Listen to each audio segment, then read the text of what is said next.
तमाम धर्मशील राजा उत्पन्न हुए हैं। अगर हम माता और पिता की आज्ञा नहीं मानेंगे तो दुनिया मुझे धिक्कारेगी और फिर इस सारे नगरवासी अगर मेरे साथ बन जाएंगे तो मुझे कहाँ बन होगा। मुझे तो चाहे मैं अयोध्या का राजा रहूं या जंगल का राजा बनूं तब मैं राजा ही रहूंगा। इसलिए उचित यही है, शास्त्र सम्मत यही है कि इनको ही छोड़कर और हमें बन जाने चले जाना चाहिए। और रह गई बात इनके साथ रहने की, जो 14 वर्ष बाद मैं पुनः अयोध्या आऊंगा, यह मेरी प्रतिज्ञा है। ठीक है पुत्र राम, अगर आप नहीं मानोगे तो ठीक है, मैं अवश्य रथ तैयार कर रहा हूँ। ठीक है आयुष्मान, चलिए।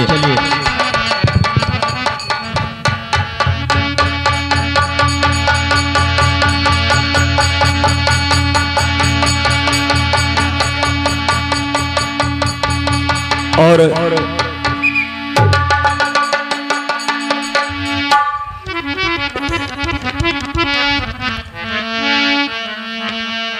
इस तरह से पूरी प्रजाजनों को सोता हुआ छोड़ करके प्रभु श्री रामचंद्र जी तमसा नदी पार करके रातों ही रात में काफी दूर निकल जाते हैं। और जब प्रजाजनों की निंद्रा टूटती है तो देखिए क्या कैसे खोजते हैं चारों तरफ प्रभु को अपने। भैया कहाँ जगह होता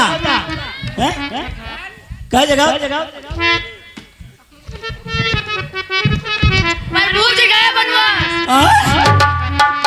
प्रभु जी गए प्रभु जी गए हाँ प्रभु गए।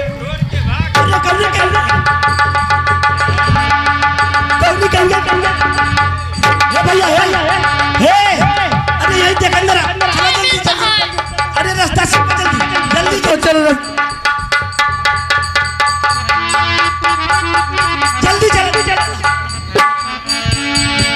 मारी खोकर गति जो फड़की हो या जो के वापस अयोध्या की तरफ लौट पड़ते हैं।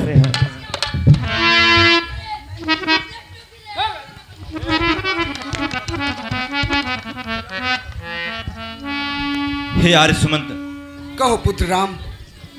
यह राम कुछ निवेदन करना चाहता है। कहिए पुत्र। वैसे हम अयोध्या के सीमा के इस पार आ गए हैं।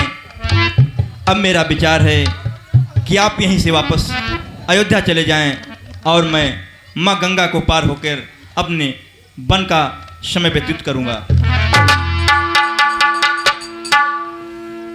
हे पुत्र राम, मैं आपसे कुछ कहना चाहता हूँ।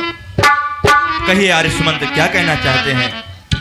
हो गई कैकेयी की आज्ञा, हो गई कैकेयी की आज्ञा, वन में सरकार विराज चुके,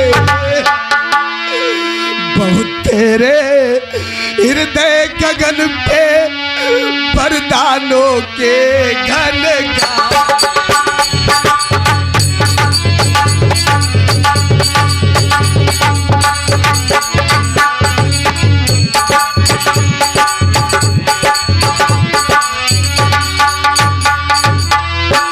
हो गई वैदेही बेटी को वन में, वैदेही बेटी को वन में रोते हम देख नहीं सकते, और इन पत्तों और गुस्साओं पर सोते हम देख नहीं।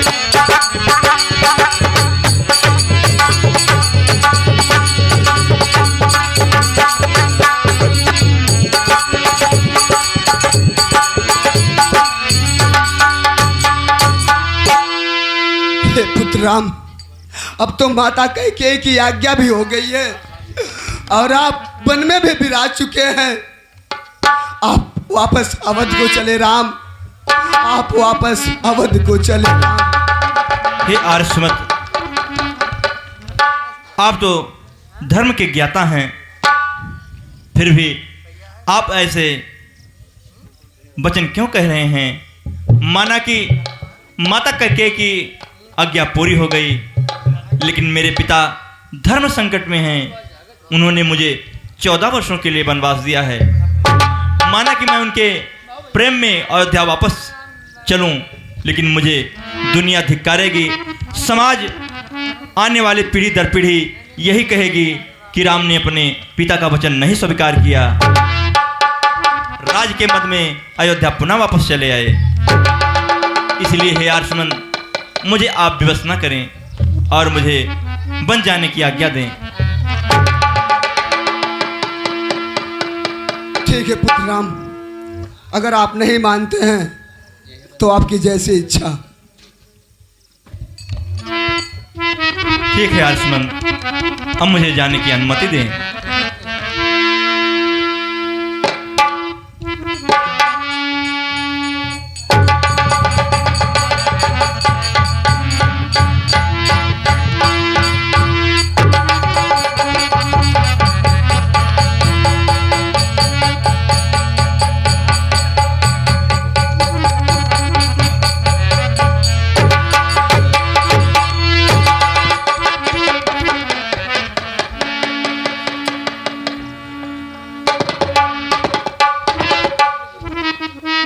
हे लक्ष्मण, कहिए भैया। हमारी अवध की सीमा यहीं समाप्त हुई। अब हम अयोध्या के बाहर आ चुके हैं। चलिए हम अब जंगल में भ्रमण करते हैं। हे भैया, हम अयोध्या, हमारी अयोध्या यहीं से समाप्त होती है। और हे भैया, क्यों ना हम अयोध्या की धरती को थोड़ा नमन कर लें। हाँ लक्ष्मण, यह उचित होगा।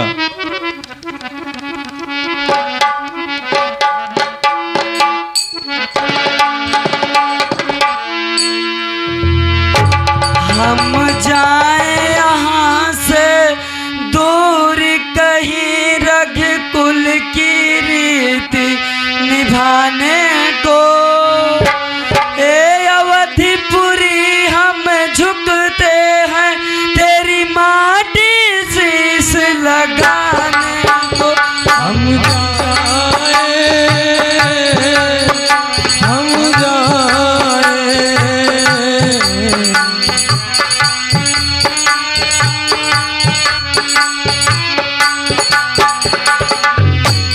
हम जाए यहाँ से दूर कहीं, रघुकुल की रीति निभाने को। हे अवधिपुरी हम झुकते हैं, तेरी माटी शीश लगाने को। हम जाए, हम जाए,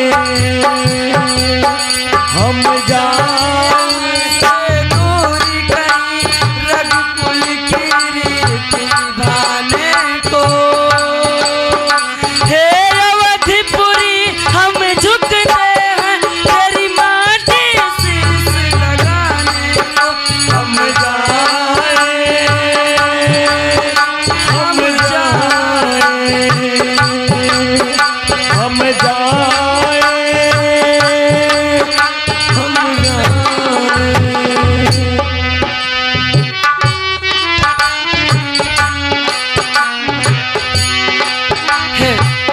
हे भ्राताश्री,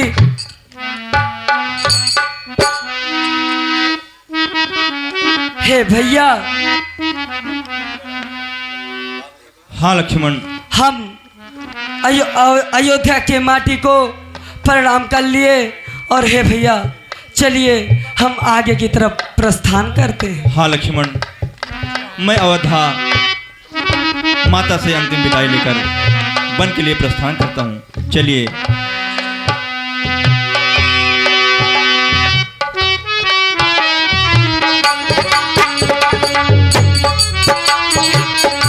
थोड़ी बस मात्र आप 5 मिनट और रुके रहेगा आप लोग, भागिए मत।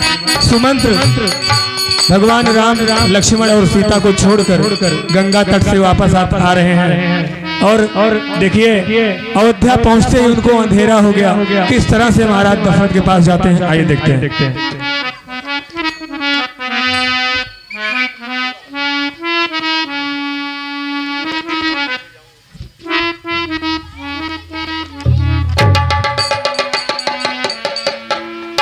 क्या बतलाऊं, अंधेरा हो गया है। मैं अयोध्या कौन सा मुंह लेके जाऊं, महाराज को कैसे बतलाऊं कि हमारे साथ में राम लक्ष्मण सीता कोई भी नहीं आया। क्या बतलाऊं मैं कैसे अयोध्या जाऊं।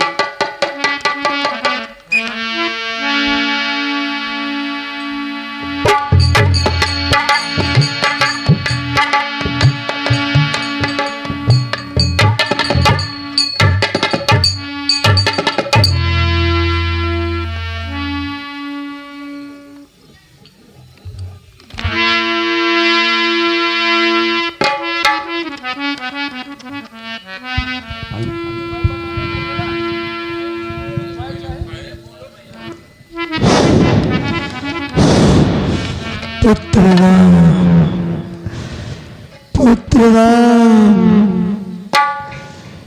आर्य सुमंत्र, हे आर्य सुमंत्र, आप क्यों बोल नहीं रहे हो? हमारे पुत्र राम कहाँ पे है? मुझे शीघ्र ही बतलाइए, शीघ्र ही बतलाइए आर्यवर, हमारे पुत्र राम कहाँ है? महाराज,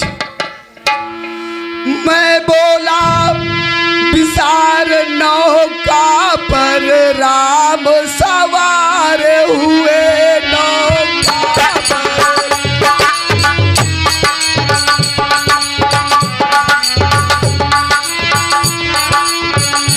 मैं राह देखता पत्थर सा वे तीनों गंगा पार हुए।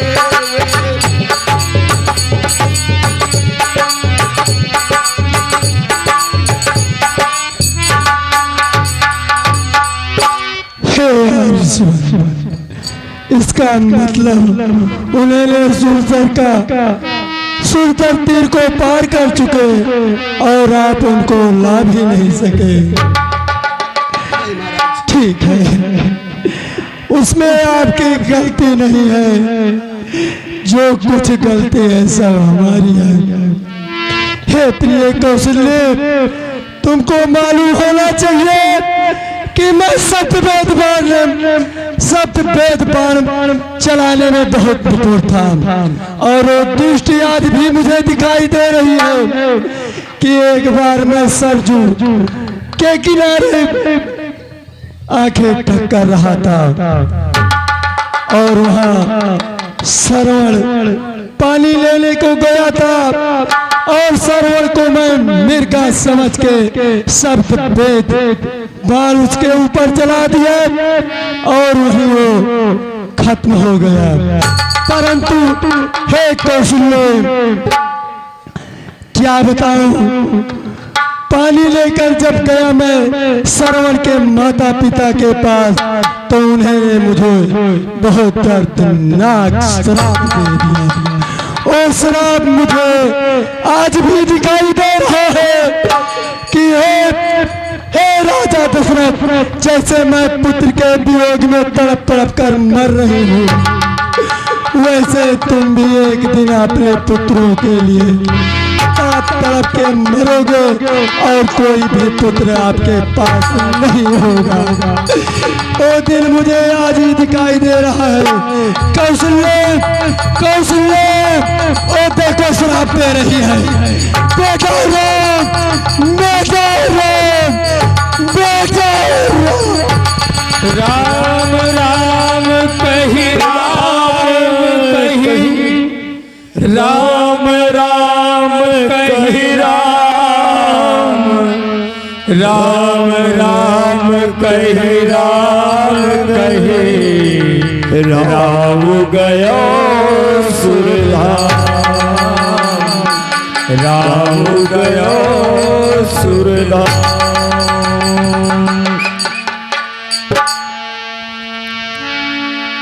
सभी दर्शकों को बहुत बहुत धन्यवाद देते हुए